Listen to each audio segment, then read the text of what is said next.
when Idaho State Representative Heather Scott learned that the Veterans Administration, VA, was about to descend on a veteran living in her district and confiscate his firearms, she enlisted the power of the Internet. Writing on her Facebook page last Thursday, she announced, "Time to stand against gun confiscation in North Idaho. Based on an assessment of a letter I received, I believe that the Department of Veterans Affairs is coming to a veteran's home in Priest River today to check for and confiscate his guns based on nothing more than a stroke which has left him with some mild physical impairment. If you feel, as I do, that our veterans should not be treated like third-class citizens or common criminals, please join me between 9 a.m. and noon at the Congregational Church parking lot on He2 to stand with this veteran and show that the citizens of Bonner and Boundary County will stand firm on this issue." By noon, more than a dozen of Priest Lake, Idaho's 1,700 residents walked over to veteran John Arnold's home and waited for the officials from the Department of Veterans Affairs to show up. Those in the crowd besides Representative Scott included Representative Matt Shea from just over the border in Washington State and Bonner County Sheriff Daryl Wheeler. When the official arrived, Sheriff Wheeler confronted him, telling him that he would stop any inspection or attempt to confiscate Arnold's firearms. He told the press, "I took an oath to uphold the U.S. Constitution and uphold the laws of Idaho. This seemed appropriate to show my support.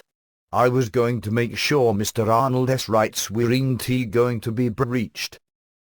The official left the scene, leaving the spokesman Brett Bowers to try to provide cover for his retreat, claiming that the agency doesn't have the power to confiscate weapons.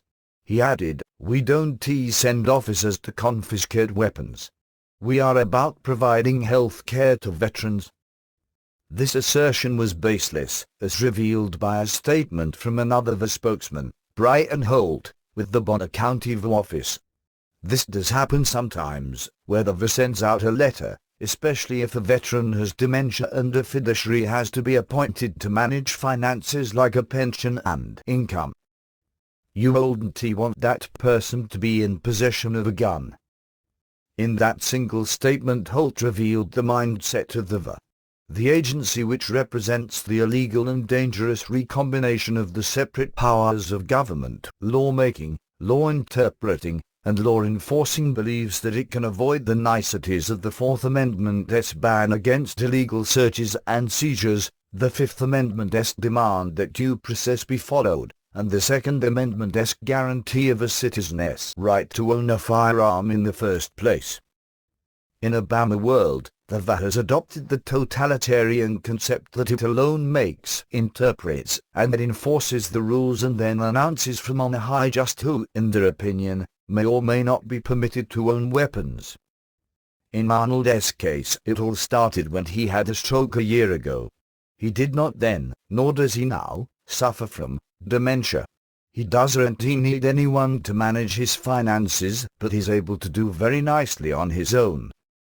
When his VA healthcare provider notified the NCIS, the National Gun Registration System that some still deny exists, of Arnold's stroke, his Second Amendment rights were automatically abrogated, without due process. He wasn't even aware of that abrogation until he received the letter from the VA, a copy of which Representative Scott obtained, thus triggering the confrontation, informing him that the VA was coming to his home to get his guns. Now the VA is claiming that though the report to the NCIS was filed in error, it is now up to Arnold himself to prove to the VA that he is competent in order to get his name removed from the NCIS. Arnold is not alone, by any means. Disabled veteran Henry Rabel, during a conversation with a VA counselor, asked to receive his benefits by direct deposit rather than in the mail, in order to simplify his life. He was then put on the NCIS registration list. A Vietnam War widow had her name placed on NCIS after she asked the VA for assistance in finding someone to help her with her household chores after she had a mild stroke. In fact, the National Rifle Association's Institute for Legislative Action has stated, The Department of Veterans Affairs' overreaching policies have resulted in the names of well over 100,000 veterans and dependents on the FBI's National Instant Criminal Background Check system as prohibited from possessing firearms. The NRA and its allies have attempted to push through the Veterans' Second Amendment Protection Act, which would require the VA to follow the Fourth Amendment's due process.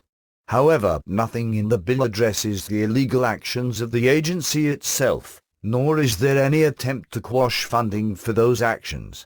Some observers have criticized the bill for confirming the VA's role while attempting to force it to follow the rules requiring a judicial finding of incompetence before taking the guns away. Getting the VA to start paying attention to people's rights, including those of veterans guaranteed to them under the Bill of Rights, is a good start. However, especially the part about not infringing people's rights under the Second Amendment.